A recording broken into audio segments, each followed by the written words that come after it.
Salut les amis, bienvenue dans Mint & Drink.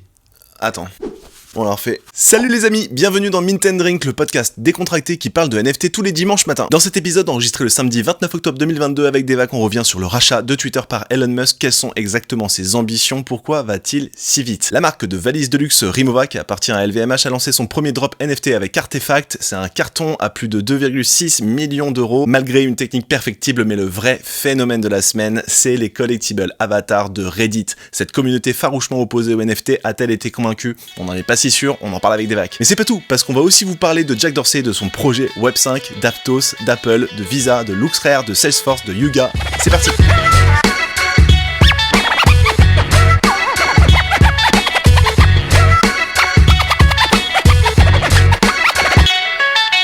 Et salut tout le monde! Good morning! Comment ça va, Devac? Ça va, super, et toi? Ouais, trop bien, ça va. Alors tu nous bois quoi aujourd'hui? On est à samedi matin. Samedi matin, 10h, café, classique. Et bah pareil, bon petit café. Et pour la première fois avec Devac, on s'est fait un épisode Mint & Drink en vidéo. Donc on va la poster pour que vous fassiez vos retours. Mais bon, ça peut être cool que vous voyez en même temps nos visages. Et aussi, on va partager nos écrans pour que vous voyez aussi les stats quand on discute. Une première pour nous. Et voilà, j'espère que vous avez kiffé. En tout cas, nous on s'éclate à faire ça, ouais. De toute façon, comme tu disais, on veut avoir vos feedbacks, on veut tenter de nouveaux supports, on va essayer de poster aussi sur les différents réseaux. Ouais. Et puis comme ça, vous allez voir aussi nos gueules. Bah grave, je sais pas si c'est vraiment idéal, surtout pour la mienne, mais bon. Allez, on va commencer par un petit point macro, parce que c'est cool d'en faire un. Donc pour la petite idée, on va commencer par parler un peu des marchés financiers, l'Ether, le Bitcoin, etc. Après, on va passer sur les volumes sur les NFT au global, et après évidemment le top des collections, avant de switcher sur les news de la semaine. Donc globalement, sur les marchés financiers, l'Ethereum et ainsi de suite, il y a eu un bon petit pump cette semaine, hein. Ouais, on est plutôt bullish. Enfin, je sais pas, pourtant il y a rien dans le macro qui fait penser que il y a un rebond. Enfin, j'ai entendu parler d'acteurs institutionnels qui venaient parce que nouveau premier ministre en Angleterre. Il y a ça. On va en parler d'ailleurs. Enfin, je suis hyper intéressé par ce type-là. Il est assez bullish dans les cryptos, etc. Mais moi, je me suis rendu compte d'un truc, c'est que la tech ne fait pas autant de croissance que d'habitude. Ouais. Et j'ai l'impression, la tech, donc on parle d'Amazon, on parle de Facebook, et donc du coup, je pense que certains investisseurs se penchent sur la crypto, où tu sais que t'as des croissances à plus 20%, genre. Tu crois? Ok. J'ai l'impression que la tech n'attire plus autant. Ils font un plateau en fait. J'ai l'impression qu'il y a un plateau sur la tech. Ouais. Peut-être, on sait pas. De toute façon, pour l'instant, en fait, le macro là, il y a rien qui fait penser que il va avoir un rebond. Donc ouais, on en a parlé la semaine dernière déjà, ouais. Il y a bien quelque chose derrière. Donc après voilà, c'est à nous de faire notre propre enfin voilà, pour l'instant on sait pas, tu vois. Ça fait une semaine, on voit que ça commence à remonter. Le Bitcoin, il a pris quoi, 10%, quelque chose comme ça. L'Ethereum, il a pris plus 15-20%. Enfin, c'est énorme, juste. Ouais. Il y a le Dogecoin. Ça, du coup, c'est un peu. Mais le Dogecoin, c'est vénère. T'as vu aujourd'hui, plus 30. Ouais. Mais c'est Twitter. En fait, c'est Elon.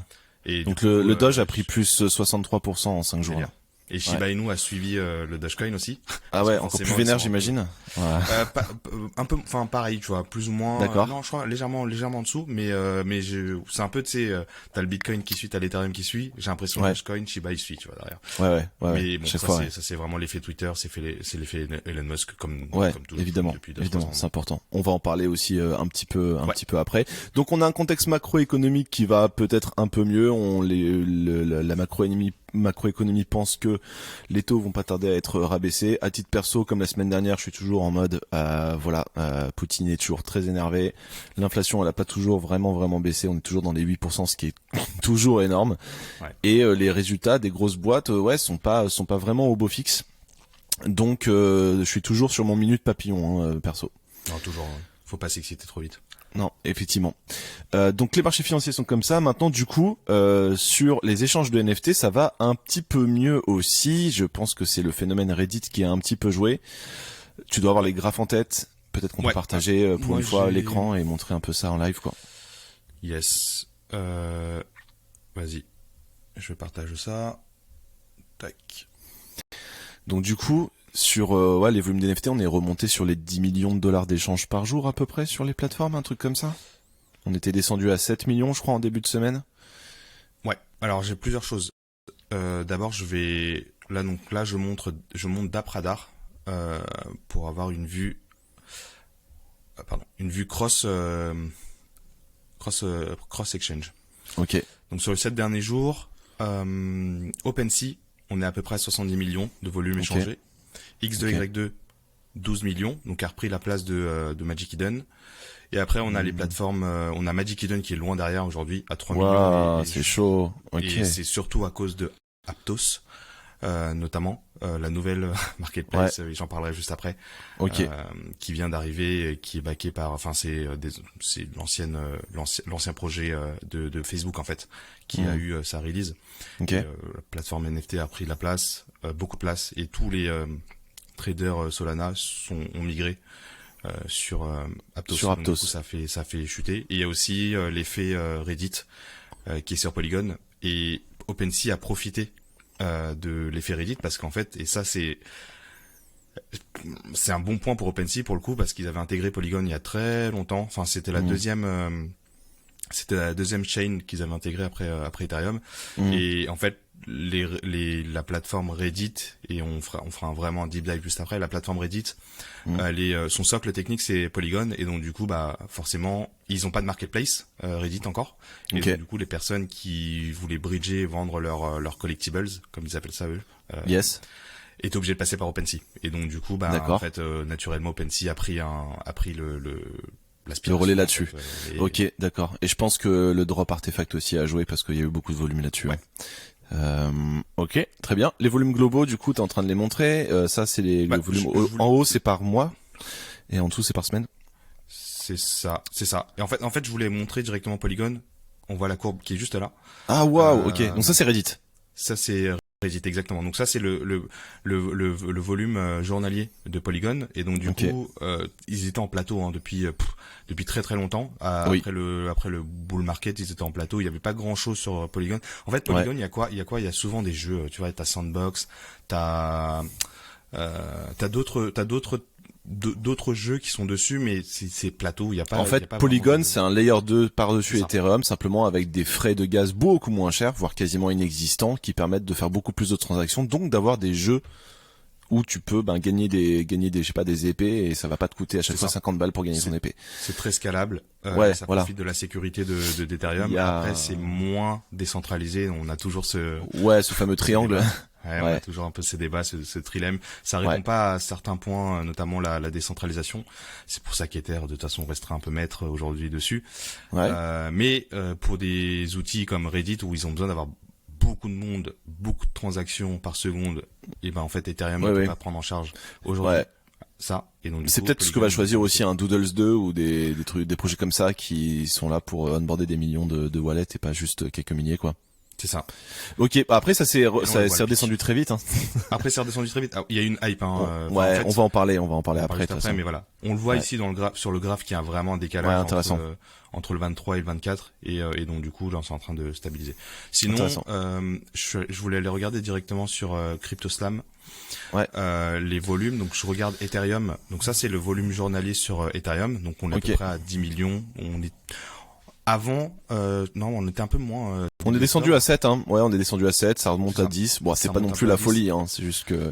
Ouais. Et on est impacté par le prix de l'Ethereum aussi, qui a augmenté. Donc c'est pour ça aussi que les volumes en sales. Parce que quand tu regardes les unique buyers, il y en a pas beaucoup plus, tu vois.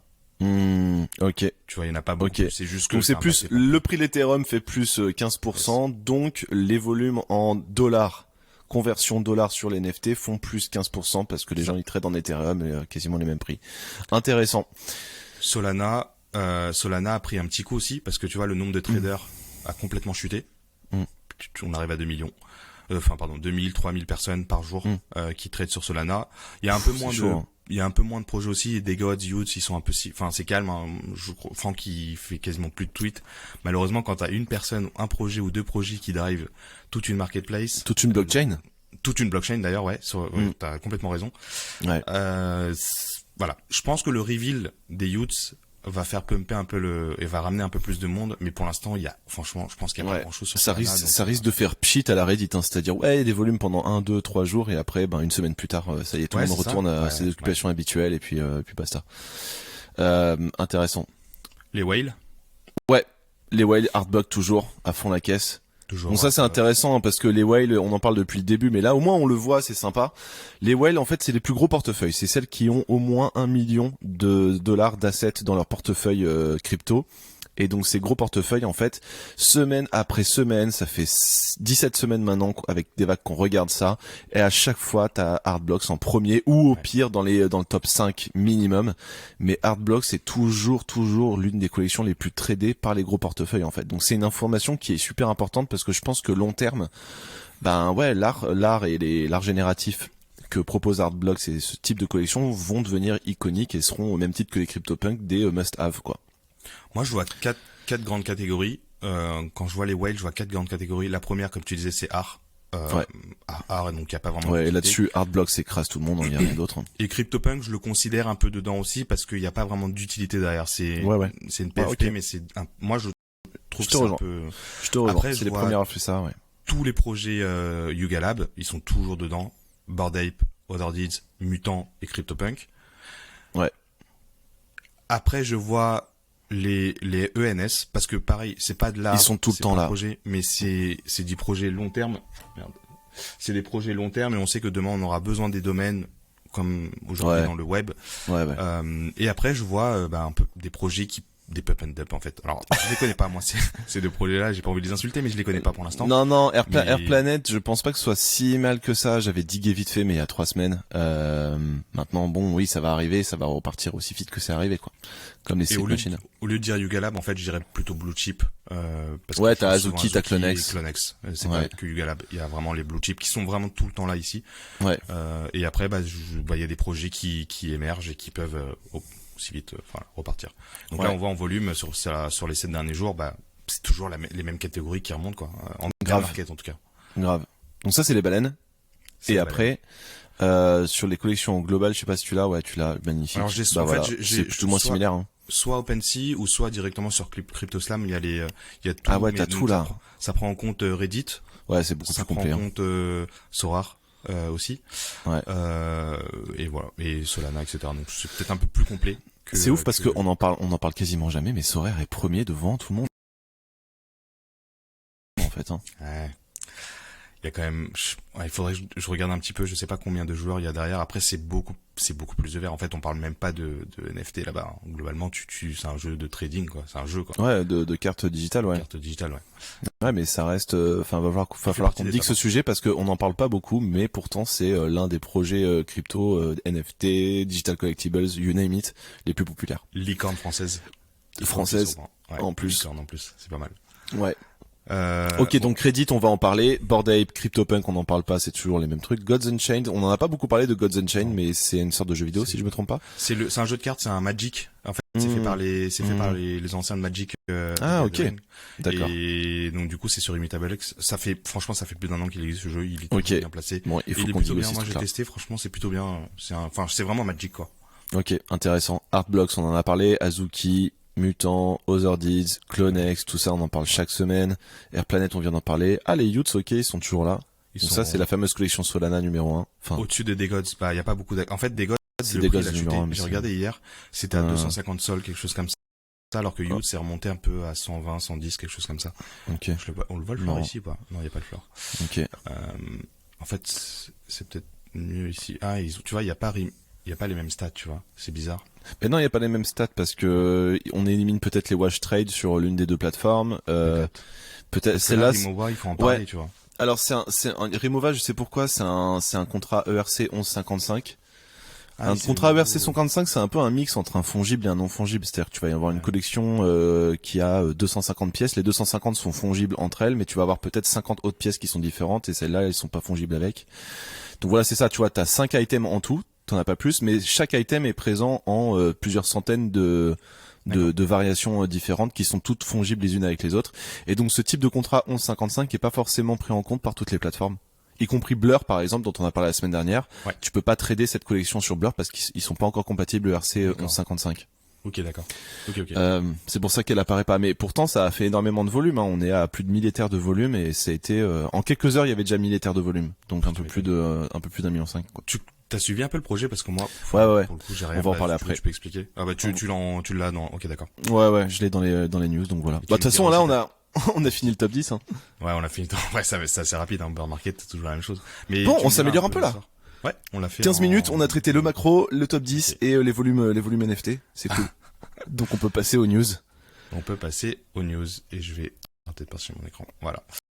Il faut qu'on commence par Reddit. On est obligé de commencer par Reddit. C'est ce qui a marqué la semaine Ouais.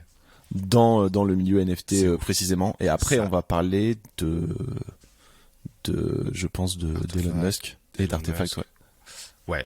En fait, c'est vrai que Reddit ça a hijacké l'attention cette semaine. Tout le monde parlait que de ça. Vraiment, tous les médias, Twitter, c'était rempli que de ça. En même temps, je trouve ils ont créé un playbook et je ferai un dig juste après. Mais déjà, il y a un truc à savoir, c'est juste la place de Reddit aujourd'hui dans le landscape des réseaux sociaux.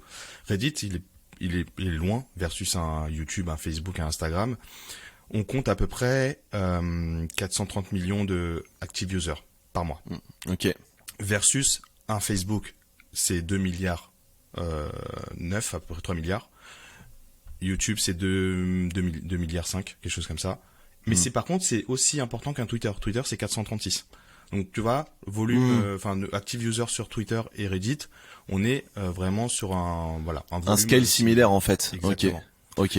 C'est ça. Et après voilà, c'est des plateformes différentes. Hein. C'est pas du tout les mêmes. C'est pas la même communauté. C'est vraiment Reddit. C'est vraiment les gens qui, à la base, étaient des geeks, tu vois, qui étaient là dans des subreddits en train de parler de topics. C'est un forum en fait. Ouais, mais je sais pas si t'as c'est testé des gens. Un petit peu. Ouais, un petit peu, mais maintenant c'est très communautaire quoi. Je veux dire, les gens qui sont là-dessus sont vraiment à donf. Hein. Moi, tu vois, Reddit, si on parle de blockchain, NFT, etc., je trouve ça s'adapte très bien à ce côté communautaire qu'on voit un peu sur Discord, exactement sur Discord. Et je trouve que c'est la communauté. Bon, aujourd'hui, et j'en parlerai juste après, la communauté Reddit n'apprécie pas spécialement le Web3, a rejeté complètement sur les différents launchs, ils ont rejeté complètement les cryptos, les NFT, enfin même le fondateur, il était pas spécialement pour, alors qu'il supporte personnellement, mais il est pas pour sa plateforme. Donc ils ont tenté, pour donner un petit peu d'historique, ils ont tenté en 2021 de lancer une première collection de 4 NFT uniques.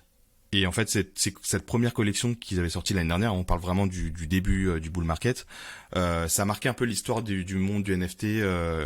Ça marquait l'histoire du site. Donc, ils ont sorti une collection de 4 NFT qui marquait un peu l'histoire du site. Un peu comme plein de projets qu'on voit aujourd'hui. Ils veulent créer un truc un peu historique, marquer un peu le moment de leur projet ou enfin de leur plateforme ou de leur marque. Et en fait, ça a été vendu sous enchère sur OpenSea. Donc, ils ont vraiment créé un NFT vendu sur OpenSea. Les prix étaient très hauts. On parle vraiment de Reddit. Reddit, c'est une grosse plateforme aujourd'hui. On parle de 430 millions d'utilisateurs uniques par mois. C'est quand même, voilà, c'est sizable, tu vois. Mais par contre, le feedback, comme je disais juste avant, très négatif. Les gens de Reddit, ils sont pas du tout là-dedans. Ils ont pas envie de monétiser ou en tout cas de rentrer ce côté un peu financier dans la plateforme. Et du coup, il y a eu un vrai backlash là, en 2021. Ok. Entre-temps, Le prix, tu disais que le prix était assez important. On parle d'à peu près combien? J'ai pas les chiffres, mais c'était des chiffres. Tu pourrais regarder si tu veux sur. Ouais, je vais checker vite fait pendant qu'on parle sur OpenSea, voir si je retrouve la première collection. Il y en avait que 4. En fait, faut savoir qu'il y en avait que 4. Il y a plusieurs raisons. Il y en a que 4. C'est le bull market et c'est Reddit. En fait, à ce moment-là de l'année, il y avait les gens deviennent fous. Il y avait tellement de projets dégueulasses où c'est Monsieur Tout le Monde qui sortait un projet avec aucun. Là, tu savais que tu t'investissais dans un Reddit, voilà. Mais par contre, c'était sous enchère, donc il y avait beaucoup de gens qui étaient intéressés par ça, tu vois, à ce moment-là. Okay. Et donc du coup, en 2021, en 2022, ils ont sorti la génération 1 et c'était des avatars en fait. Et c'était des avatars qui avaient été créés par des artistes de la communauté. Donc ils sont allés un peu plus loin. Donc ils ont intégré la communauté dans le process de création. Donc des artistes. En fait, il y a pas mal d'artistes sur Reddit aussi. Donc t'as plein de communautés, comme tu disais, des communautés sur pas mal de thèmes, et notamment t'as des artistes. Et donc du coup, ils avaient créé cette collection-là, et la seule utilité, c'était de le mettre en profile picture sur la plateforme. Sur Reddit. Sur Reddit, exactement. Ok. Mais du coup, t'avais un petit octogone quand tu mettais ta PFP un peu à Twitter. Sur Reddit, non, pas spécialement. Alors je sais plus trop comment c'était, mais je crois que t'as un visuel, c'est des robots en fait sur Reddit, et t'as un visuel un peu différent. Donc tu le vois en fait quand la personne elle a ouais, ok. Donc quand t'es possesseur du truc, c'est pas pareil que quand tu le copie-colles. Ok. Ça peut briller, ça peut, enfin tu sais, t'as des animations qui peuvent s'entourer autour de la PFP. Ok. Ils ont galéré à écouler le stack. Hein. Franchement, ils ont mis une semaine à vraiment tout écouler. Putain, c'est ouf. C'est parce que la plateforme, les Redditeurs, les Redditeurs, ils sont pas du tout NFT, c'est pas leur truc. Il y avait une espèce de, c'était dissonant en fait par rapport à leur philosophie à eux. C'est ça. Ok, et après, intéressant. ils ont sorti la Gen 2. Donc là, c'est ce qui s'est passé là cette semaine, on est d'accord, hein, ça, la Gen 2. C'est ça. Ok. Ouais. Et en fait, elle a été airdroppée aux membres les plus actifs de Reddit. Donc en fait, sur Reddit, il y a ce truc où en gros, tu fais un post, tu peux les faire monter. Enfin, ok, ouais. T'as une histoire de valorisation justement des créateurs de contenu, ce qui a pas spécialement sur d'autres plateformes. Non. À part sur potentiellement YouTube, où tu peux avoir ce partnership avec YouTube, où tu peux être rémunéré pour tes vidéos. Ouais, et puis derrière tu chopes un espèce de ward si jamais en fonction de ta taille de. Voilà, il y a ça. Là, du coup, il y a le côté financier sur Reddit, il est pas du tout. C'est un truc où c'est des fans, des passionnés, des communautés qui parlent de choses et ça débat, etc. Quoi. Ouais. C'est vrai que de l'extérieur, je peux comprendre que tu peux voir le NFT Twitter comme un truc de scammer, de gens qui sont là juste pour l'appât du gain et que c'est pas vraiment très intéressant et très authentique, quoi. Clairement. Je comprends tout à fait. Et la communauté, elle est pas du tout là-dedans, ils parlent pas du tout de ça là-dedans. Il y avait peut-être un subreddit qui parlait de ça, quoi. Après, c'est une communauté hyper soudée, parce que je sais pas si tu te souviens de Wall Street. Ouais. Il était dans un space d'ailleurs, là, cette semaine, je crois. Hein. Ouais, il parlait de ça. Mais ça, c'est intéressant quand même, tu vois, de montrer que la puissance de Reddit, grâce à Wall Street Bet, tu fais tomber quand même des VC ou des gros investisseurs. De Wall Street, quoi. Donc pour rappeler, Wall Street Bet, c'est un compte Reddit qui a, je dirais, 1 an et demi, 2 ans, après les différents confinements, s'est mis en fait à commencer à fédérer de la communauté Reddit pour en fait acheter à fond la caisse certaines actions qui étaient mal en point pour justement faire ce qu'on appelle des short squeeze. En gros, des gros fonds d'investissement parient à la baisse sur des actions qui sont quasiment mortes, et notamment en l'occurrence c'était des magasins de jeux vidéo comme GameStop. Et donc du coup la communauté s'est dit ce qu'on va faire, c'est qu'on va faire remonter tous ensemble avec notre argent, on va faire remonter le prix de cette action en achetant plein, et du coup tous ces fonds d'investissement qui parient à la baisse vont se faire complètement laminer, parce qu'en fait quand on parie à la baisse sur une action, si jamais l'action monte au final et que notre pari arrive à échéance, et on peut vraiment perdre énormément d'argent en fait. Et donc du coup c'est ce qu'ils ont réussi à faire en tant que communauté sur Reddit. Ça s'appelle un short squeeze. Et c'est super, c'était fou à cette époque-là, c'était super intéressant à quel point une communauté pouvait s'entendre pour faire monter à plusieurs le prix d'une action. Et donc Wall Street Bet, tu vois, il y a plein de mèmes, etc. Donc c'est vrai que d'un côté ils sont là en mode la spéculation, les NFT c'est pas trop notre délire, mais d'un autre côté il y a certaines communautés qui se sont construites autour de ça en fait, du fait de gagner de l'argent en faisant pumper ensemble des collections, même s'il y avait un côté cheval blanc en mode le but c'est plus de mettre à mal les fonds d'investissement pour rigoler plutôt que se faire de l'argent nous-mêmes, tu vois. De ouf. Et d'ailleurs GameStop c'est complètement relevé, parce qu'à la base GameStop devait complètement fermer, parce que et là ils vont lancer des trucs NFT aussi, je crois. Ouais, ils ont lancé une marketplace, ils s'associent à des gros exchanges. Non, mais c'est marrant, cette histoire est fascinante. Je pense qu'il y aura un film là-dessus un jour. Bref. C'est sûr. On fait une grosse parenthèse, tout ça pour dire que les communautés Reddit et la communauté Twitter, cette semaine, j'ai l'impression qu'il y a quelque chose qui s'est passé en mode, mais finalement, on se ressemble peut-être un peu quand même. Même si on se regardait un peu de loin et que chacun a sa plateforme, je pense que il peut y avoir un petit merge qui peut s'opérer, quoi. Et en fait, du coup, la Gen 2, qui était composée de 31 collections, en fait, ce qu'ils avaient fait, c'est ils ont airdroppé 50% de la collection aux Redditeurs, et l'autre moitié en vente. Et du coup, en 24 heures, ça s'est écoulé. Ah ouais, là c'est parti direct en fait. Et en fait, Et c'est là où on a vu les volumes complètement exploser. Ce qui s'est passé aussi, quand même, faut le dire, c'est qu'ils ont décidé de pas appeler ça des NFT. Ils ont décidé d'appeler ça des digital collectibles, c'est ça, hein? Ou digital avatar. Digital Collectibles. Après, il y a un petit truc Avatar. Mais Avatar, machin truc. Ok. En fait, Mais en gros, le mot NFT n'était cité nulle part, et c'est ça aussi qui a enflammé Twitter en mode ça y est, on a enfin remplacé le mot NFT, parce que c'est vrai qu'en fait le terme NFT, déjà ça a une connotation négative aujourd'hui quand t'en parles à des gens qui sont pas dans le milieu, et ensuite et surtout ça vient décrire la technologie en fait et pas le phénomène culturel derrière en fait. Donc c'est vrai qu'on a besoin d'un autre nom que ça quoi. bah, on n'appelle pas Internet TCP/IP, tu vois. Enfin, on dit Internet parce que voilà, c'est. Ouais. Mais en fait, comme tu disais, en fait, C'est comme nous, on bosse dans le programmatique. Avant, on disait RTB, et puis comme le RTB, ça avait un peu mauvaise presse.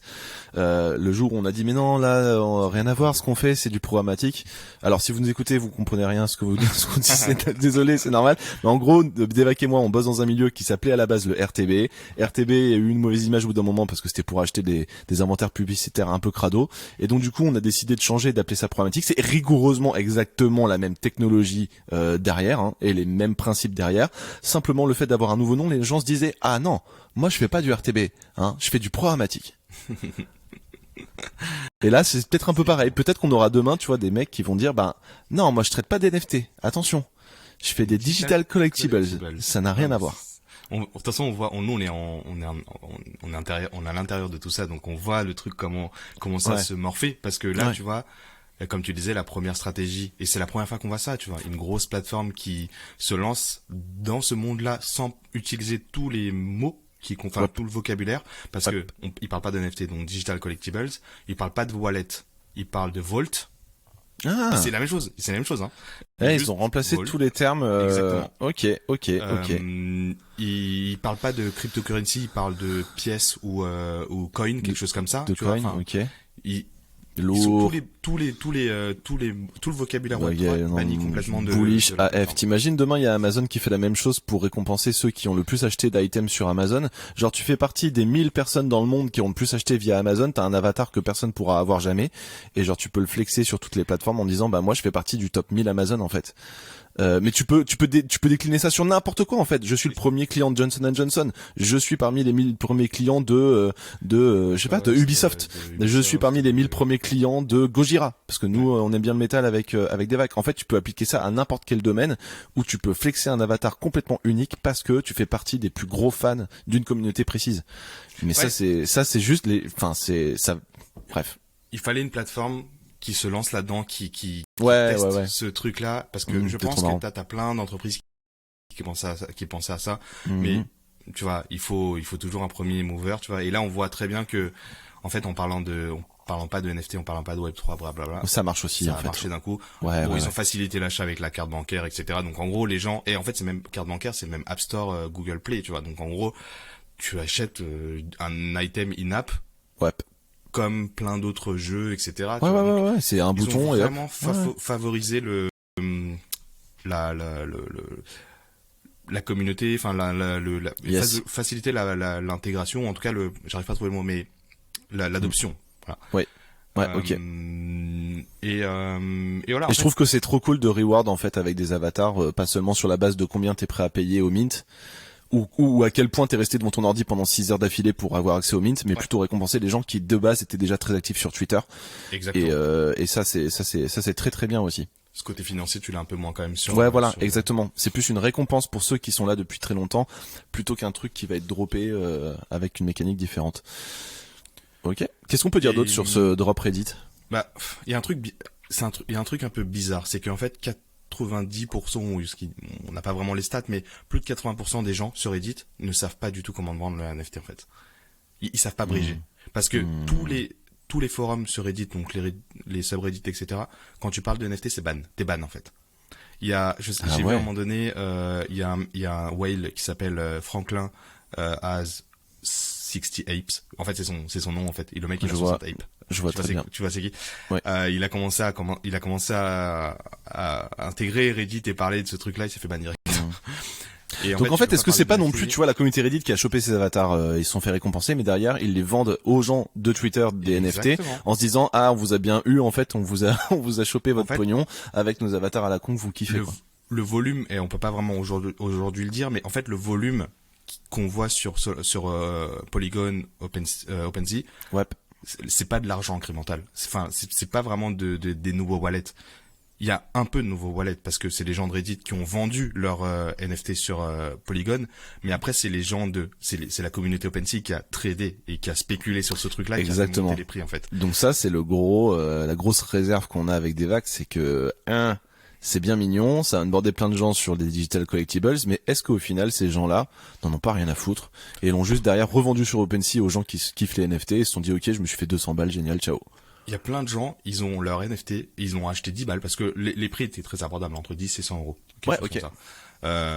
100 dollars.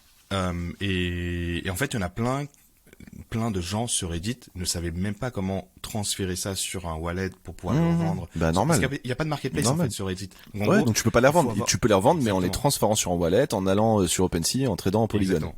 T'as un peu un overlap quand même de communauté. T'as des gens qui sont un peu sur Twitter et sur Reddit, donc ils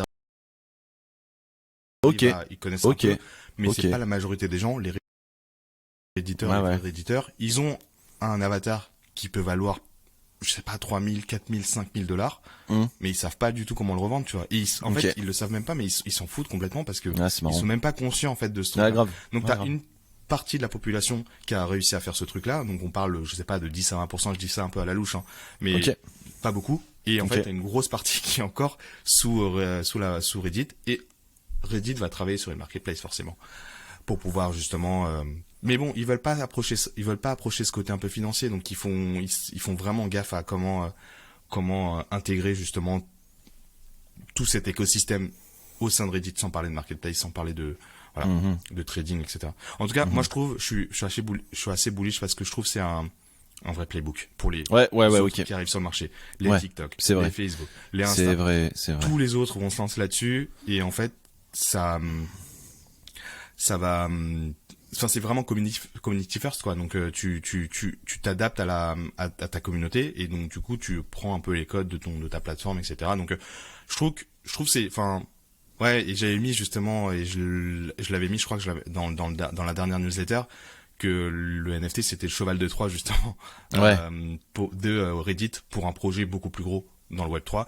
Parce que en fait le truc Reddit versus les autres plateformes, c'est que c'est pas une plateforme qui est supportée par les publicités en fait. En tout cas, il y a très peu de pubs et ça fonctionne pas très bien.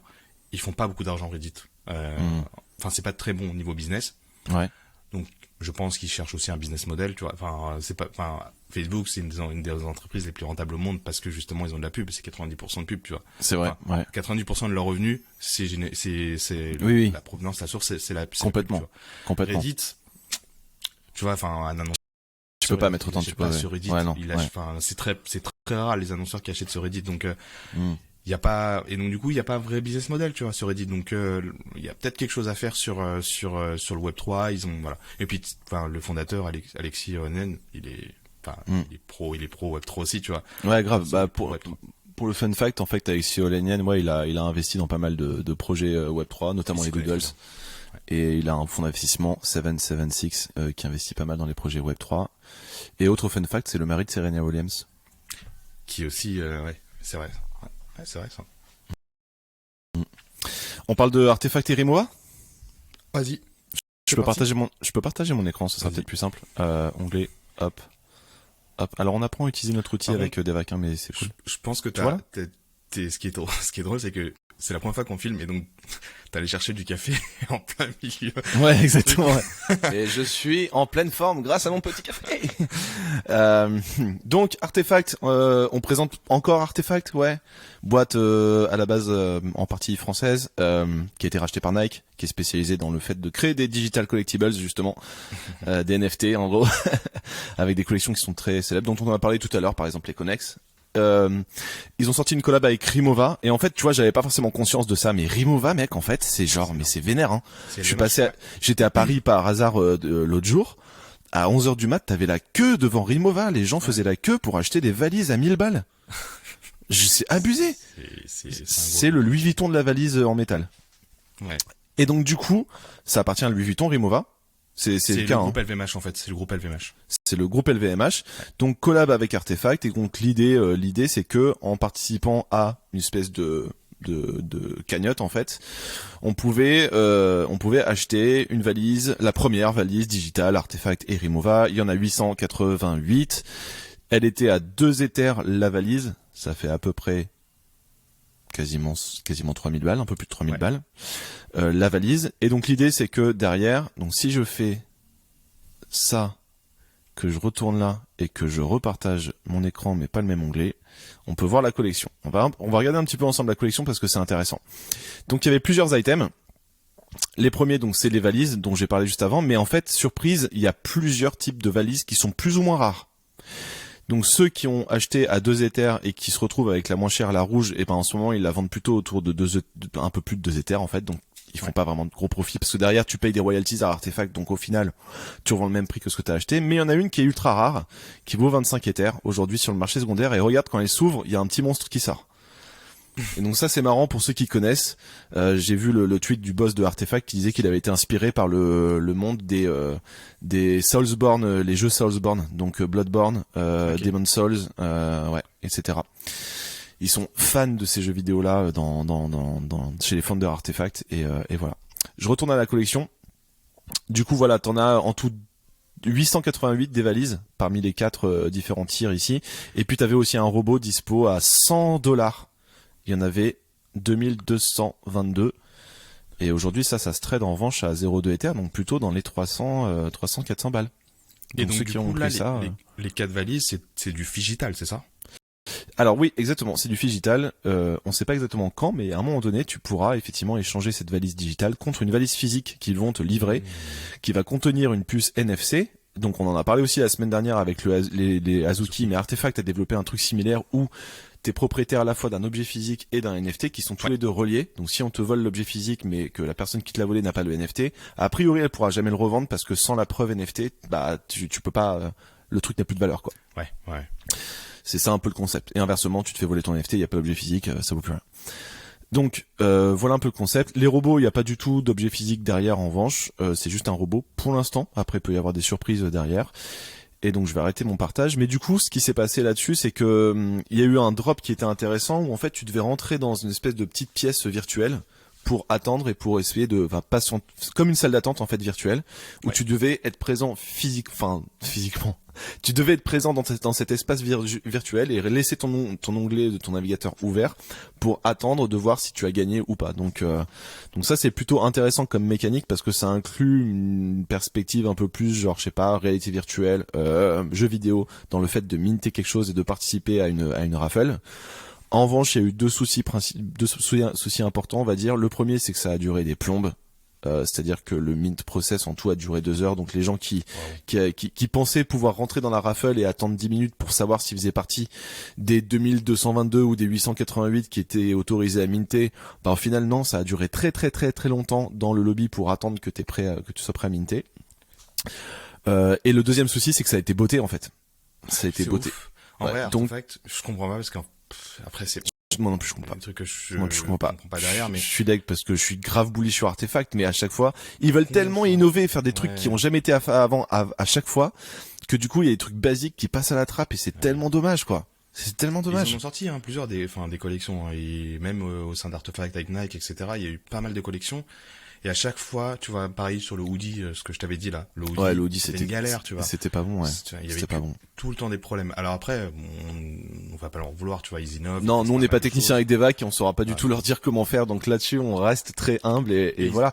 Mais c'est juste dommage que l'un des plus forts là-dessus, techniquement parlant, c'est quasiment les plus forts, etc.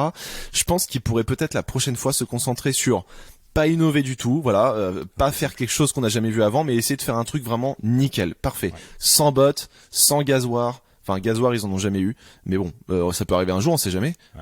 Et sans, tu vois, liste d'attente interminable, parce que c'est vrai que c'est incompréhensible alors qu'on est dans un environnement hyper technologique, de se dire que t'es obligé d'attendre plusieurs heures pour avoir, je sais pas, une place parmi 2222 wallets, c'est pas non plus. Ça me paraît pas non plus techniquement hyper compliqué. Mais ils ont voulu faire ça on-chain, c'est pour ça que ça a pris des plombes. Le process de soumission de ta candidature et le process de sélection, tout était fait on-chain pour avoir un truc hyper transparent, hyper fiable, etc.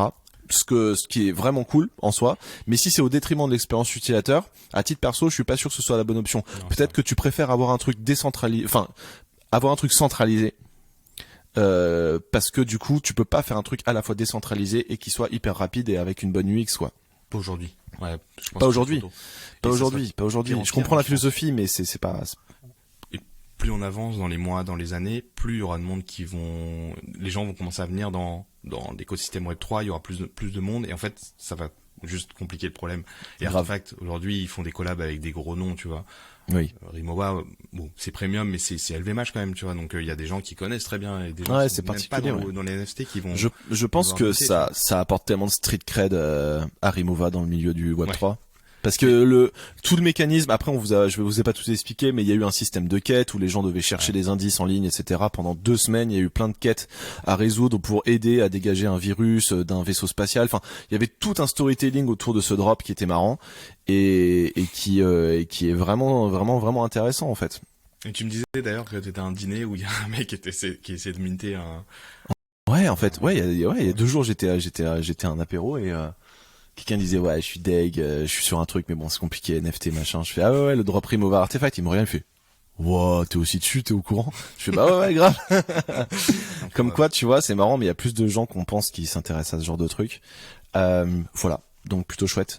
En tout cas, pour Mais, l'image je crois qu'on en avait parlé ou on l'avait écrit dans quelque part, mais l'image d'Artefact, elle se premiumise en fait, de faire des collabs avec des gros noms Non, mais laisse tomber. comme Rimowa et surtout en fait Je un suis marque de- premium en fait. Ouais, je suis de plus en plus admiratif de ce qu'ils font, de la communauté qui est de cool. plus en plus active. Tu vois des gens sur Twitter qui font des designs 3D Je sais gratuits. plus, ouais. C'est incroyable. Ils font des vidéos 3D mais genre professionnels, C'est ouf. gratos, juste pour dire regardez, j'ai fait ça avec mon clone, avec la truc et machin. Et genre les gens sont vraiment attentifs. Je trouve que la communauté elle est vraiment à la fois hyper bienveillante et hyper créatrice. Donc c'est super cool de voir ça. Qu'est-ce que je peux rajouter là-dessus? Mais par contre, ils récompensent jamais les clonex, c'est ça que je comprends pas en fait. Alors quand t'avais un Clonex, t'avais plus de chances de gagner dans la rafale de avant-hier pour le Rimowa. OK. Mais tu Ouais. peux Après- même pas airdropper un robot ou j'en sais rien. Enfin, c'est Non. ça que je comprends pas en fait. Non. T'avais plus de chances. D'ailleurs, pas mal ont râlé parce qu'ils se sont dit, mais j'ai regardé les wallets. Ouais, il y a pas mal de clones qui ont chopé le robot ou la valise. Mais proportionnellement, c'est pas non plus la folie. Il y a donc, je précise, tout à l'heure, j'ai dit que c'était beauté, ça veut dire quoi? C'est-à-dire que c'est des robots, en fait, des algorithmes qui ont réussi à en acheter des dizaines et des dizaines. Et donc, à Ça passer veut dire- devant les gens, ouais. en fait. Enfin, on a eu ce problème-là l'année dernière sur tous les drops et en Ouais, fait, ça ouais, continue aujourd'hui. Bah ouais, C'était c'est vraiment dommage. bien, ça. C'est dommage. Après, ils apprennent du truc, mais voilà, quoi. Artefact, si vous écoutez la prochaine fois, genre, c'est pas grave. Innovez pas. Faites pas des trucs innovants. Mais faites-nous un drop, genre vraiment 100% sur toute la ligne, nickel chrome, et après, vous pourrez rajouter des trucs un peu funky par-dessus, quoi. Ce serait top. On parle de Elon Musk quand même, parce Elon que Musk. on peut, même si c'est pas les NFT, c'est pas relié aux NFT en soi, hein. Mais, faut Mais indirectement. on peut pas ne pas en parler parce que ça fait partie de la culture, en fait. Ouais. Donc, il rachète Twitter. Il arrive dans les locaux et il y a Binance qui 500 000. participe. Ouais. 500 millions 500 millions il a mis dans le Bon. rachat. Bon, c'est Bon, pas c'est 44 milliards. 44 milliards. Ouais. Mais c'est quand même 500 millions, c'est beaucoup. C'est beaucoup en vrai. C'est 1% de Twitter quoi les mecs. Mais Donc c'est- attends, Binance a 1% de Twitter du coup, c'est ça le truc? Ouais, c'est ça. Ouais, c'est ça. Ouais. Ah ouais, quand même. Hein. Bah en fait là ça fait cette saga, la saga Elon Musk Twitter, elle date depuis plusieurs mois. Et finalement ils se sont entendus sur pas mal de choses. Alors, on n'a pas tous les détails, mais il est rentré dans les locaux avec un mème genre Let Sink In avec un Let that sink in, ouais. Let that sink in. Ouais, j'ai expliqué ça à ma famille. Ça met des plombes à expliquer. Ouais. Et en gros, c'est un jeu de mots avec une expression qui veut dire genre je vous laisse réfléchir. Et en même temps, la même expression, tu peux la traduire en je t'apporte un lavabo. Je méga résume, mais en fait, c'est un jeu de mots sur le fait que voilà, apporter un lavabo, ça se prononce exactement pareil en anglais que je te laisse réfléchir. Bien sûr, ouais. Ou ouais, je sais pas comment le traduire exactement, mais bref. Du coup, c'est un mème quoi. Et c'était, il est rentré, je crois qu'il avait fait, il a fait une apparition dans les locaux, il a parlé un peu avec des gens, etc. Première chose, il a viré tout le board, il a viré Ouais. le CEO, le CCO, le Ouais. CFO, le légal qui a, Le légal, il a ouais, dégagé, qui a le dégagé légal tout- qui avait Qui avait banni, dégagé Trump, ouais. Ouais.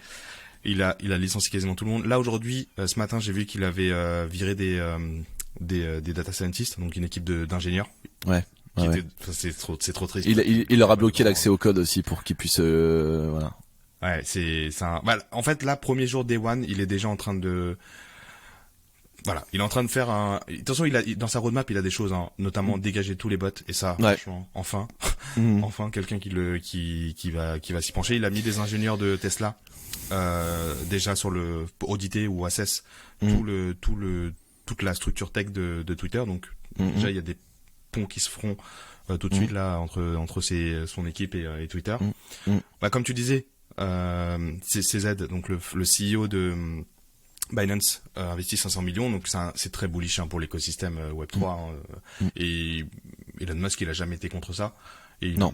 par lui-même, il investit, etc. Donc Non, mais je pense qu'il va davantage l'utiliser pour le bien commun plutôt que pour aider les gens à acheter des valises digitales à 3000 balles, tu vois. Enfin, Non, oui, ça c'est va moins être son délire, lui qui a vendu toutes ses possessions et qui possède même plus d'appart ou de maison. Je pense que ça va pas trop être dans son délire. Maintenant, C'est si pas ça son peut, bah, ça peut permettre. il achète rien, lui, tu sais, il habite dans des, enfin, il a rien, il possède quasiment rien. Ce qu'il disait, il avait revendu toutes ses baraques et tout pour habiter dans un camp ou je sais pas quoi. Ouais, c'est ça, exactement, ouais.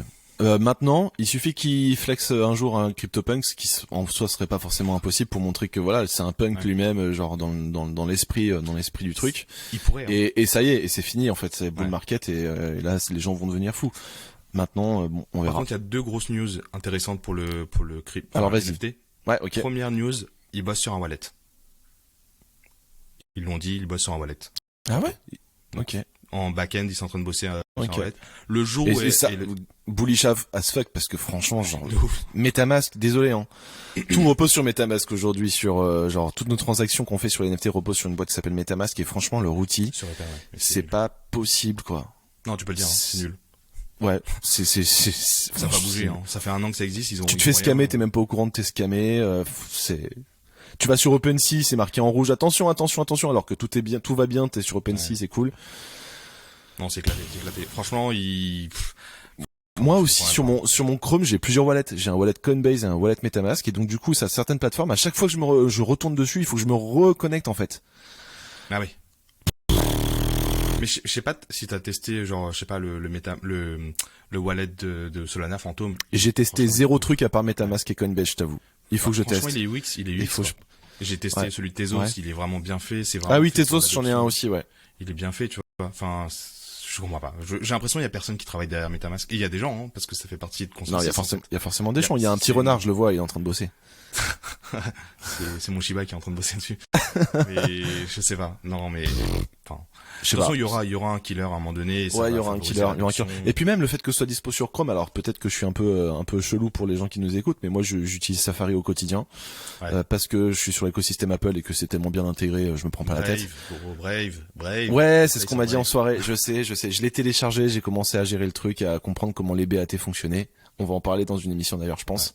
Bref, tout ça pour dire que moi je suis sur Safari aujourd'hui et que je peux pas trader mes NFT avec Safari en fait. Je suis obligé d'aller sur Chrome et ça m'emmerde.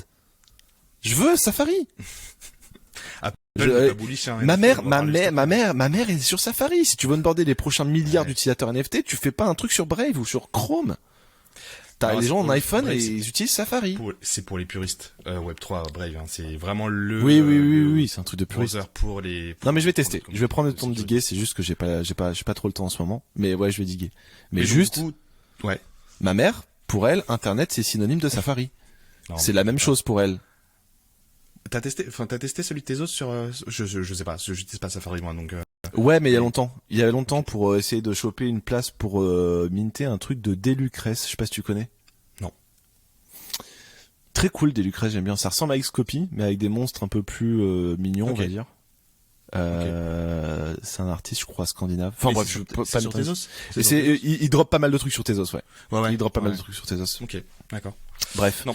Pourquoi on parle de tout ça? Non, Twitter. On va revenir sur Twitter. Donc ils vont le sortir un wallet, un Vault ou un wallet, on sait pas comment ils vont l'appeler. En tout cas, ils sont en train de bosser dessus. Et deuxième, c'est passé là, ça sera dans la newsletter de cette semaine. Ils vont autoriser, donc les développeurs travaillent sur un module pour autoriser les personnes, les users à acheter et revendre des NFT via un tweet. En gros, tu vois via le tweet, tu peux directement acheter ou pas. J'ai vu ça.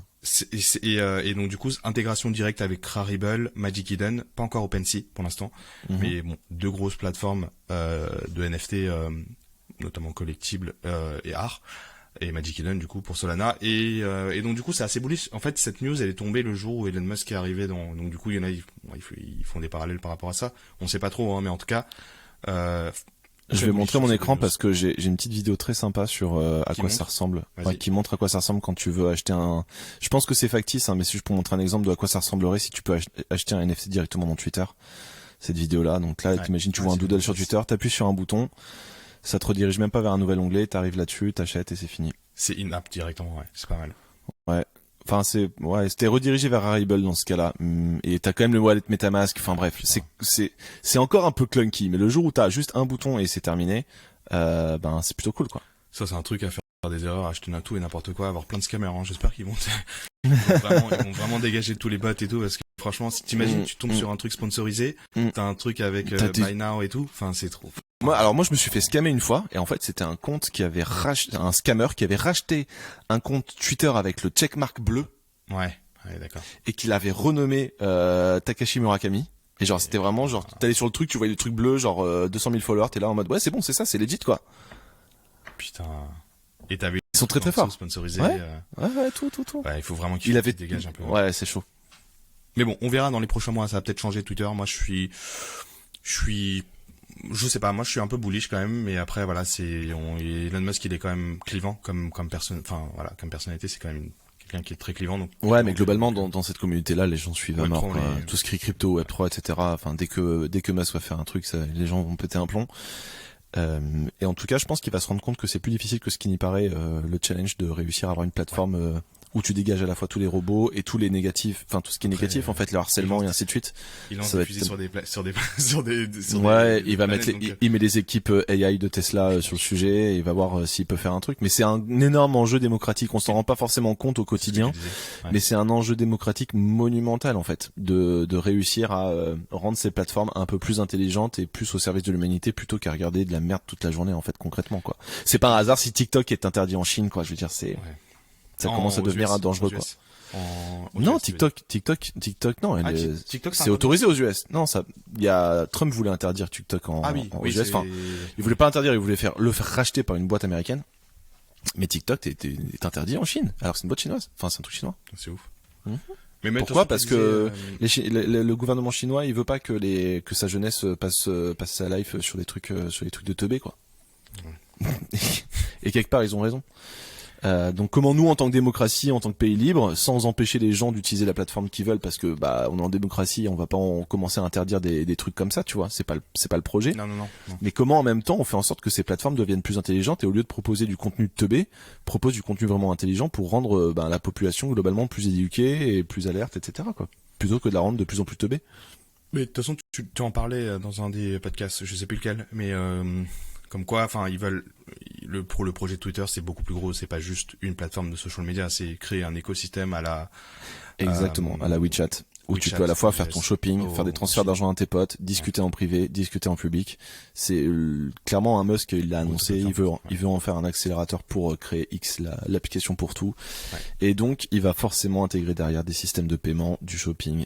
Enfin, le projet est beaucoup plus large que simplement Twitter. Et je pense que la plupart des gens n'ont pas encore réalisé l'ampleur de l'ambition. On continue à parler du futur avec le Web 5 ? Parti.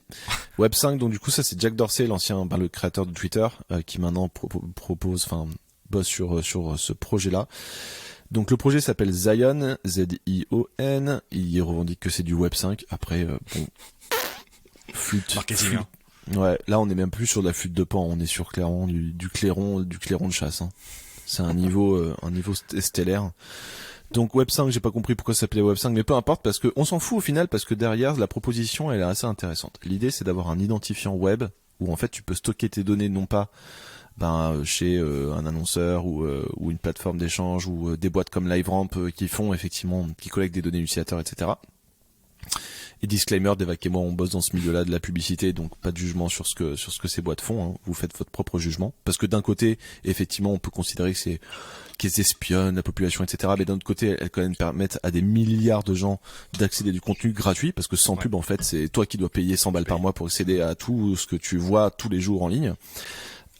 Et donc du coup l'idée c'est de stocker ces données-là dans un système, dans un registre géré par un nœud en fait, des nodes en fait, un peu comme une blockchain en fait. Parce qu'une blockchain au final c'est simplement un fichier Excel, hein, c'est un registre de transactions qui est stocké dans un système commun. Et ben là ce serait la même chose en fait, tes données personnelles sont stockées dans un système commun où tu as la pleine propriété de tes données personnelles, de ce que tu fais, ta navigation, de comment tu es catégorisé en tant que personne par les différents sites, et derrière à tout moment tu peux révoquer l'accès à ces données, tu peux les revendre, tu peux faire ce que tu veux avec, elles sont vraiment à toi.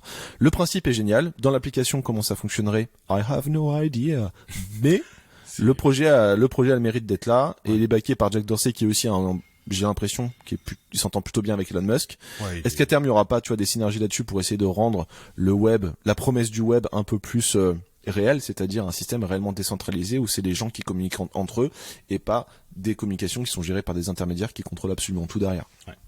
Non, la promesse elle est intéressante. J'ai l'impression que le Web3 déjà a commencé à tâter un peu ce terrain. Après, on est encore très très loin de. Ouais, mais c'est la vraie vision du Web 3, tu vois. C'est genre tout ce que tu fais en ligne, ça t'appartient réellement. Tes likes t'appartiennent, tes contenus t'appartiennent, ils appartiennent pas ni à Meta, ni à Facebook, ni à Google, ni à Amazon, quoi. Après, tant qu'il y aura des Amazon et des Facebook et des Google dans ce monde-là, je suis pas sûr que ça arrivera tout de suite. Hein. Non, bien sûr. On est aux prémices de ces trucs-là. Ils investissent, c'est des VC derrière, ils investissent, ils vont reprendre le contrôle des parce qu'eux ils ont aucun intérêt à voir ça arriver, tu vois. Enfin, c'est une perte de business importante vraiment pour eux quoi. Mais c'est la promesse. Il a quoi? Il a sorti un white paper, c'est ça? Il a travaillé un peu sur le projet. Yes, il y a un white paper dispo. On met le lien dans la description. Ce sera de toute façon, on met toujours tous les liens dans la description. On se prend beaucoup de mal avec Devac pour prendre tous les liens à chaque fois dans la vidéo et pour les mettre, mais on tient à les mettre comme ça. À tout moment, vous pouvez aller dans la description. Allez plus vite si jamais vous sentez que le sujet vous intéresse pas, que vous voulez passer au suivant, et puis surtout cliquez sur les bons liens pour vous-même aller observer les choses dont on parle. Qu'est-ce qu'on a d'autre comme sujet? On peut continuer à parler de grosses plateformes avec Apple, qui a annoncé une restriction là. Vas-y. En fait, c'est pas Apple, c'est j'avance d'un pas, je recule de 2 pas. Enfin, ils avaient autorisé là. Ils avaient autorisé les NFT. Ils avaient autorisé les NFT. Ils ont dit c'est génial, on autorise les NFT. Ok, bullish. Tout va bien. Il y a une semaine, sur la semaine dernière, ils ont rajouté des nouvelles guidelines autour de ces NFT là.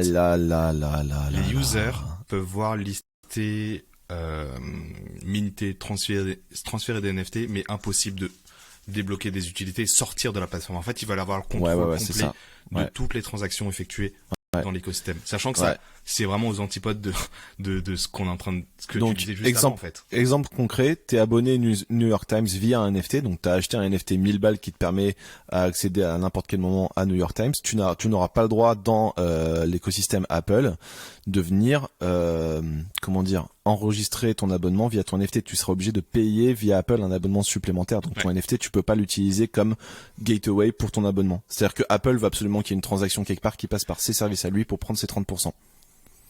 Exactement. Et déjà, il y a les 30%, donc en fait, tu te dis, toi, en tant que créateur, ou en tout cas en tant qu'entrepreneur, tu dis, je veux me lancer dans les NFT, je veux favoriser l'adoption de masse. T'as le device. Et donc, du coup, t'as 2 devices aujourd'hui, hein. Enfin, je veux dire, t'as un device, avec deux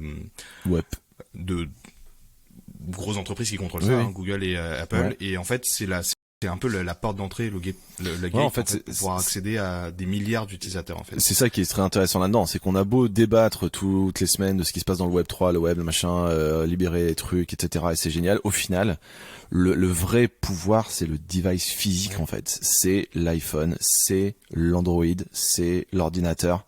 Et demain, peut-être, tu vois, c'est pour ça que Meta se positionne à fond sur le hardware et sur le casque pour avoir la main mise sur tout ce qui se passe après derrière à l'intérieur en termes de software. Mais clairement, les gens qui sont vraiment au pouvoir là-dedans, c'est les gens qui construisent les devices qu'on utilise au quotidien, quoi. C'est la porte, justement, à pouvoir, Tim Cook, il appuie sur un bouton, il n'y a plus Amazon. Enfin, s'il veut. Ouais, c'est ça. Et Meta, ils ont lancé un téléphone, hein, personne ne le sait, mais ils ont tenté de lancer ils avaient tenté. Et ça a pas fonctionné. Ouais. Et donc là, ils veulent pas Amazon aussi, d'ailleurs, ils avaient le Fire Phone, qui a pas du tout marché non plus. Et donc du coup, voilà, aujourd'hui Apple ils ont un gros pouvoir. On sait que voilà, si tu veux accéder à des milliards d'utilisateurs, il faut passer par un App Store et donc du coup il y a les 30%. Donc déjà en fait t'es un peu partagé toi en tant qu'entrepreneur de lancer une plateforme NFT ou en tout cas favoriser l'adoption. Tu dois déjà que 30% de ton revenu et tu dois le donner à Apple. Fine, ok, mais au moins t'as accès à plein de gens. Aujourd'hui en fait ces personnes-là peuvent rien exporter. Donc ça reste chez Apple, donc toutes les transactions restent chez Apple, etc., etc. Juste faudra suivre le Solana Phone aussi, parce que t'as Solana qui construit un téléphone. Qui va arriver, qui va arriver aussi. Donc on va voir, hein, parce que là en fait c'est expérimental, hein, bien sûr, mais complètement compliqué. Enfin c'est pour pouvoir, vraiment casser les codes du marché aujourd'hui et vos codes de ce marché-là, très compliqué. Tout le monde, les gros, se sont vraiment cassés les dents en voulant rentrer avec un device. C'est pas facile. Mais juste pour vous dire que Apple, ils s'en foutent complètement du Web3. Mais complètement. Juste, ils veulent récupérer la part du gâteau parce qu'ils savent qu'il y a un business très important là-dessus. J'avais regardé 60 à 70% des revenus d'App Store, ça vient du gaming, en fait. C'est de l'achat in-app. Ok, et donc c'est vraiment ils veulent juste, là ils se sont juste backés légalement pour être sûr que si le Web3 explose, leurs 30% continuent à être là. Voilà. C'est le seul, c'est tout ce qui s'est passé cette semaine en fait. Et rien ne sortira de chez eux. Ouais. Et il y a des plateformes comme VV, donc c'est une plateforme de collectibles NFT qui s'est lancée dessus depuis très longtemps et ils sont fine avec les règles que impose Apple. Et ils ont une adoption quand même assez importante parce que t'achètes un NFT avec juste ta carte bancaire, avec ton App Store, et donc voilà. Après, et on revient à la discussion qu'on a eu juste avant avec le Web 5 où tu veux décentraliser, tu veux redonner le pouvoir à l'utilisateur ou aux humains, en fait là Apple contrôle complètement, hein, donc on est vraiment pas du tout dans le même mouvement, et donc voilà, clairement. Alors ce problème-là, il existe un peu déjà, hein, parce que Spotify, par exemple, un Spotify, tu peux pas sub Spotify sur ton app. Si tu veux, si t'as pas de compte Spotify, mais il y a eu des grosses batailles là-dessus entre Spotify. Spotify était très vocal là-dessus, ouais. Il y a Epic Games aussi avec, ils sont en bataille judiciaire, hein, Epic Games avec, c'est vrai. Fortnite. C'est vrai. Sur ce problème. C'est vrai, ouais. Ouais. Donc le problème existe depuis très longtemps. Le Web 3, ils ont vu l'opportunité. Ils veulent juste récupérer la part du gâteau et pas perdre du business. Et ils savent que c'est un gros gâteau qui peut potentiellement arriver. Et ils sont très intelligents au sein d'Apple. Hein. Ils le voient venir, ce truc-là, tu vois. Voilà. Grave. Bearish un peu. Ils étaient un peu bullish, bearish. Voilà. De toute façon, il faut pas compter spécialement sur des GAFA pour pouvoir potentiellement favoriser l'adoption ou en tout cas être dans le sens de l'écosystème qui est en train de se construire. Voilà. Ok, Jean-Max. On parle de Yuga dans Fast Company parce que c'est plutôt cool, je trouve. Hein. Attends, je l'ai pas vu celui-là. Ah, tu l'as pas vu, c'est moi qui l'ai mis. C'est pour ça. Je le monte là à l'écran rapidement. Bon après c'est pas, il y a pas de news là-dessus. Attention, hein, c'est simplement qu'il y a un article. Je pense que je l'ai pas lu encore, hein, mais à mon avis, il faut le lire. Donc Fast Company, gros média en ligne sur les startups, etc. Et donc grosse interview et gros full-length article sur les Bored Ape. Donc l'histoire qu'on n'a pas racontée. Faut savoir qu'en fait en un an d'existence ils ont quand même levé sur une base une valo de 4 milliards et apparemment je crois que c'est la levée de fonds la plus rapide de l'histoire en fait. Ouais. Et donc cet article est vraiment hyper complet, donc pour les anglophones ici, là je le déroule tranquillement devant vos yeux, mais c'est assez long et en fait ça détaille un peu l'histoire, la genèse, etc. Du Bored Ape Yacht Club et de Yuga Labs. Et donc je pense que voilà, si vous avez un truc à lire tranquillement dans votre canapé ce week-end, je vous recommande ça. À mon avis, vous allez apprendre des trucs intéressants. Et donc c'est pour ceux qui écoutent un podcast, c'est dans le lien de la description, tout ça quoi, comme d'hab. Je vais le lire aussi. Aptos, ouais, c'est pareil, tu vois, cette semaine, il y a eu aussi une grosse news avec Aptos. En fait, Aptos, c'est quoi? Alors, je connais App. C'est une blockchain. Tu connais App? Layer One? C'est un Layer One. C'est un Layer One. En fait, c'est une blockchain qui avait été créée initialement au sein de Meta. Meta avait lancé plusieurs projets. En tout cas, ils ont plusieurs projets, ça a pas très bien marché. Ils ont lancé Libra. C'est une cryptocurrency qui s'est transformée en Diem. Qui a été vendu derrière à une banque pour 200 millions, je crois, 200 millions, quelque chose comme ça. Parce que je pense je pense que la tech, ils arriveraient très bien à le proposer, mais c'est juste, en fait, une entreprise comme Meta qui a 2 milliards de personnes, juridiquement, comment tu veux vendre que tu vas contrôler la data des utilisateurs, mais aussi les transactions. compliqué. Je pense qu'ils se sont dit, en fait, il y a un truc où ils vont se faire encore taper dessus. Bref, je pense qu'ils ont un peu abandonné l'idée de créer une blockchain et une cryptocurrency, donc ils l'ont vendu ce truc-là. Ils travaillent peut-être sur un autre truc derrière en back-end, on sait pas. Mais en tout cas, ce truc-là a été revendu. Et en fait, les fondateurs de Diem, en fait, la base tech, la structure tech et les ingénieurs étaient toujours là. Et en fait, ils ont créé Aptos en parallèle de Diem, un projet un peu, tu sais, un peu un side project genre. Ok. Et ce truc-là a vraiment fait surface à la revente de Diem à cette banque. Ces ingénieurs-là ont relancé ce truc-là, Aptos, et c'est backé. Donc ça a été backé rapidement par des VC parce que normal. Les mecs sortent de méta, tout va bien. Ok. Voilà, exactement. 350 millions, c'était backé. Ok. Ça c'est la levée de fonds ou c'est la valo de la boîte? Non, c'est la levée de fonds. Putain, mais c'est chaud. Hein. Et ça, en fait, c'était en testnet depuis très longtemps. Là, le mainnet, il a été lancé la semaine dernière. Donc c'est pour ça qu'en fait tout le monde en a parlé parce que le mainnet Aptos Meta blablabla, tout le monde en a parlé. Et en fait, forcément, t'as des marketplaces qui commençaient à se lancer dessus, qui étaient prêts à appuyer sur le bouton en attendant le mainnet. Et donc du coup, t'as un projet qui s'appelle Aptos Monkey. Ouais, ça je l'ai vu passer, ouais. Projet phare en fait, qui a en 24 heures, ils ont fait plus de volume que Ethereum et Sol.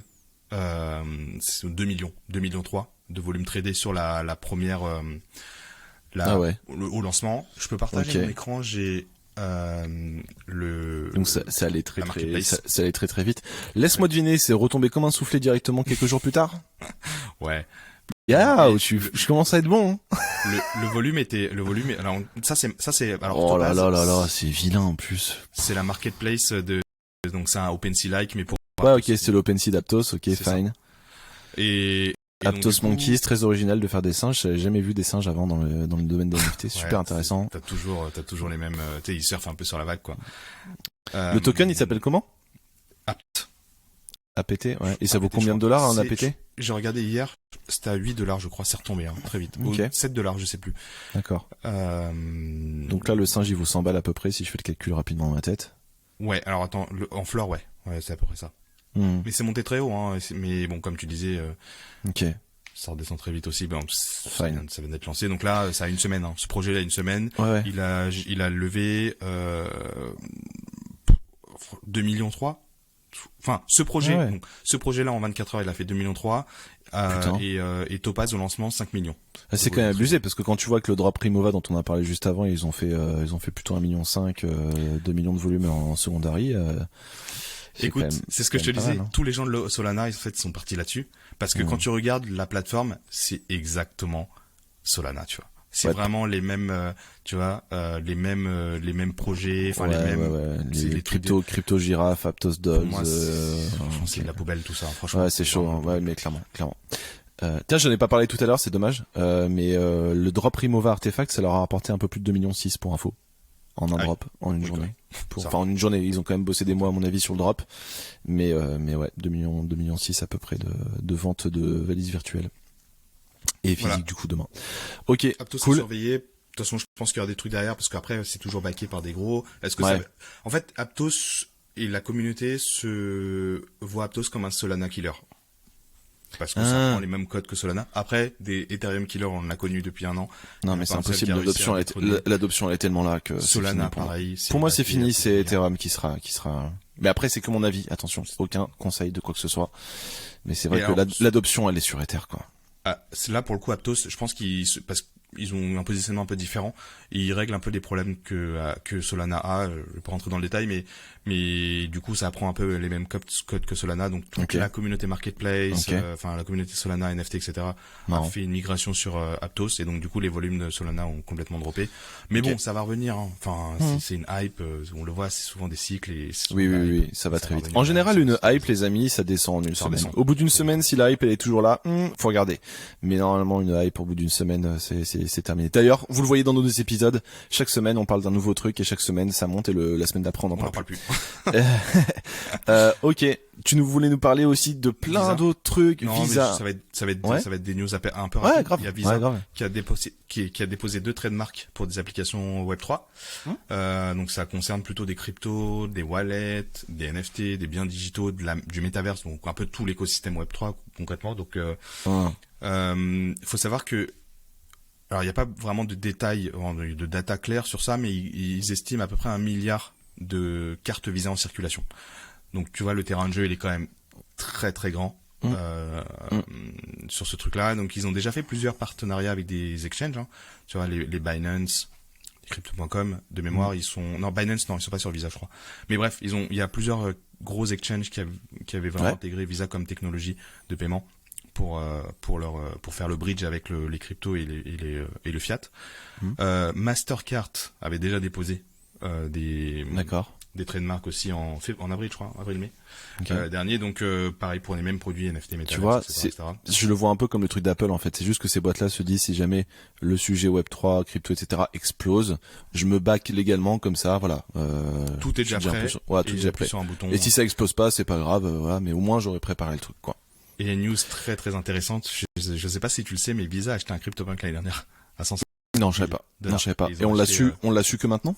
Non, je pense que ça s'est su, ça s'est su Ok. rapidement. Mais ils avaient acheté justement un CryptoPunk l'année dernière pendant la hype, parce qu'ils voulaient justement apprendre comment ça fonctionnait mais l'écosystème, etc., etc. Oublie. Moi, j'ai une boîte de main perso, je me prends un punk aussi, mais Un direct. punk ou un hype, enfin, tu sais que un punk. Enfin, surtout. à titre perso. Surtout un punk. Mais Surtout c'est un juste- punk, ouais. Non, punk, ouais.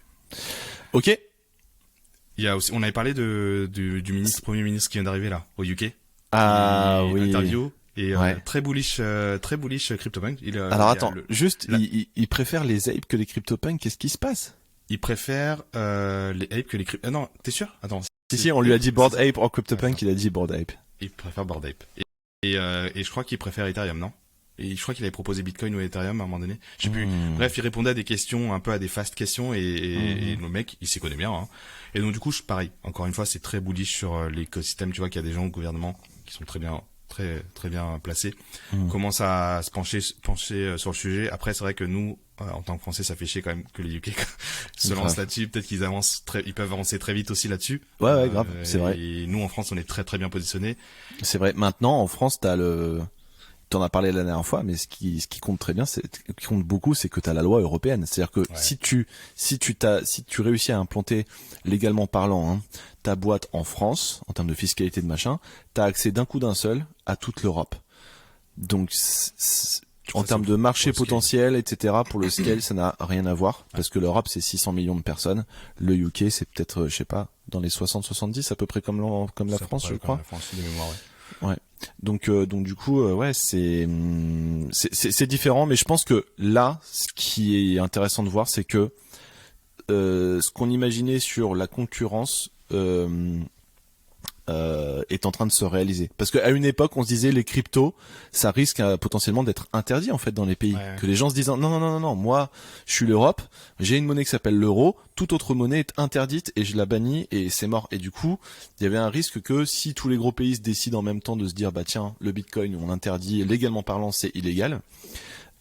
Catastrophe pour le marché crypto. Et en fait, c'est exactement l'inverse qui est en train de se passer. Tout le monde est en train d'essayer de choper la place de ouais, regardez comme je suis moderne, regardez comme j'adopte les cryptos, regardez comme c'est génial, parce qu'ils sentent en fait que si c'est les États-Unis qui gagnent la bataille du Web 3, il va se passer la même chose qu'avec les GAFA, et c'est les États-Unis qui vont tout gérer. Et donc forcément, en fait, là, c'est en train de se réaliser ce qu'on me disait au début des cryptos, c'est qu'en fin de compte, personne va interdire les cryptos parce que tout le monde va vouloir en fait éviter que ce soit le voisin qui réussisse dans ce domaine-là si jamais ça explose. Et donc voilà. Qui gagne, c'est Et donc là, ils sont nous, là, tous les gouvernements petit à petit vont se battre de plus en plus pour dire Wagmi. Ouais, c'est ça. Et voilà. enfin, c'est bien, c'est à des moments comme ça où c'est le bear market, les gens, enfin, les grosses entreprises commencent à s'y pencher, commencent à construire. Plein de startups commencent à se monter. Les VC, ils ont jamais autant investi dans des projets Web3 que là, sur les derniers mois. Ça a même dépassé les startups traditionnelles tech, etc. Donc, puis là, en plus, ça vaut moins cher parce que, bear market de ouf. Tu rachètes, tu consolides, quoi. Donc, non, c'est franchement, c'est intéressant. Et dernière news bearish, je sais pas si t'as vu Cool Cats, ils ont viré plus Non. de personnes, une dizaine de personnes. Non. Ah ouais? Ouais, Non, en fait, j'ai pas vu. le CEO, il a, enfin, tu sais, il y a un nouveau CEO, on Oui. avait parlé. Oui. Il restructure l'équipe, donc il a viré pas mal de gens et en plus viré un peu sale, tu vois. Un meeting Ok. RH, 10 minutes après, ils avaient plus accès au Slack. Ah et non, voilà. chum. Un peu, bon, c'est peut-être une culture que nous on connaît pas, hein, la culture aux US, Ok. qui est un peu différente par rapport à ça, mais bon. Ouais, parce qu'en fait, j'avais lu des articles un peu high level là-dessus, mais quand t'arrives dans une boîte que t'es patron, bah on l'a vu tout à l'heure avec Elon Musk. Ouais. Si tu veux transformer la culture de l'entreprise, tu n'as pas le choix en fait. Les gens ne changeront pas. Il faut changer les gens. Ouais. C'est malheureux, mais vraiment toutes les études le montrent. En fait, si t'arrives dans une entreprise, la culture elle est toxique et tu veux vraiment changer la culture, t'as pas d'autre choix que de changer les gens en fait. Tu leur feras pas changer d'avis. Et donc du coup, je pense que les Cool Cats, ils sont pas allés forcément dans la bonne direction. C'est vrai depuis le début. C'est une boîte qui est plutôt saine et je pense que l'ambiance est plutôt cool, etc. Simplement, c'est pas des marketeurs quoi. Ils construisent plein de trucs techniques dans tous les sens. Ça n'a un peu ni queue ni tête. Il y a pas eu de vraie stratégie long terme très précise. Moi, je suis dans certains Discord, genre ça envoie des tech updates tout le temps. Genre t'as des notifs tout le temps pour des trucs. Tu t'en fous complet. J'en ai déjà parlé la dernière fois. Mais du coup, je pense que reprendre la main sur le côté marketing, stratégie, avoir une vision long terme un peu plus structurée, ça pourra pas faire de mal à ce projet qui est quand même un des projets iconiques côté NFT. Donc voilà. Ouais, je pense qu'il a un bel avenir en vrai. Bon, après, ça Alors. fait chier de voir toujours des gens partir. Mais Ouais. Après, tu vois, tu dis ça pour Cool Cats, tu disais pas ça pour Elon Musk tout à l'heure, tu vois. Si, non, en vrai, enfin, c'est pareil, tu vois. Après, C'est jamais cool, tu vois. C'est jamais cool, mais si tu reprends une boîte et que tu veux la changer, t'as pas le choix. Ouais, non, c'est vrai. Salesforce? Voilà. Salesforce, ça fait plusieurs mois, hein, c'est que, en fait, Salesforce, ils sont très bullish NFT. Ouais, tu nous en as parlé une fois, ouais.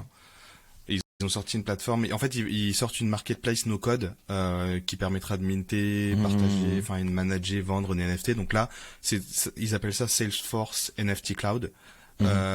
C'est de mémoire, c'est disponible sur le site aujourd'hui, donc je pense que c'est plus une solution d'entreprise et des gens qui ont déjà des contrats Salesforce, bah forcément c'est beaucoup plus simple d'intégrer une technologie que tu connais, qui est robuste, etc. versus peut-être une startup dont tu connais pas spécialement la provenance et comment c'est fait derrière, etc. Donc voilà, ils s'y penchent aussi. Des gros comme Salesforce, je pense qu'ils ont tout intérêt à prendre aussi une part du gâteau. Je crois à mort au NFT pour agir comme un CRM en fait, où en fait ton espèce de token va t'aider à prouver que t'es l'un des plus fidèles clients de X etc. quoi. Enfin, j'en avais parlé rapidement tout à l'heure, mais si tu peux faire partie des 1000 premiers clients de tel produit, ben ouais, tu peux dans le CRM avoir un statut différent et ça peut passer par un token.